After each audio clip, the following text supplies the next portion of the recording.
De passage dans le Var, Mireille Mathieu a dit quelques mots sur le conflit ukrainien dans les pages de Var Matin, ce jeudi 10 août. Si elle a appelé à la paix, la chanteuse française a également écorché le président français, au passage. Mireille Mathieu n'aime pas parler politique.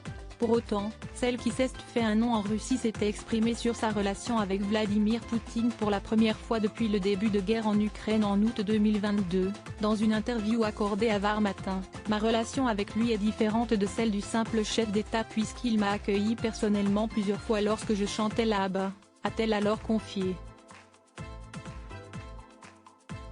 Celle qui avait été décorée de l'ordre de l'amitié russe en 2010, à l'occasion de ses 45 ans de carrière, est une habituée des grands concerts sur la place rouge de Moscou. « J'aime beaucoup les peuples russes et ukrainiens. La Russie est un grand pays. Les Russes aiment la France et c'est un peuple qui reste cher à mon cœur.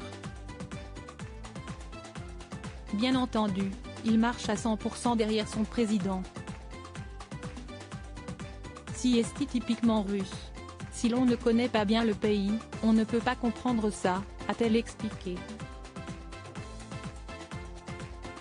Mireille Mathieu, fervente défenseur de la paix cet été encore, Mireille Mathieu est de passage dans le Var et a répondu aux questions de nos confrères de Var Matin. Alors qu'on l'interroge sur un éventuel concert en soutien au peuple ukrainien, la chanteuse française ne passe pas par quatre chemins, ce serait politique et je ne veux pas de cela. Pas plus qu'un Russie, même si j'aime ce grand peuple, comme je vous l'ai déjà dit l'an dernier. L'interprète de Mille Colombes ne souhaite qu'une seule chose. La paix. En ce moment, j'entends missiles, drones. Pas paix. Mais où va-t-on? Pour elle, la résolution du conflit repose dans les mains d'un leader charismatique. J'attends un médiateur de la carrure d'un Nelson Mandela pour provoquer une éclaircie. Hélas, je doute que ce soit Emmanuel Macron, a-t-elle fustigé. Le principal intéressé appréciera.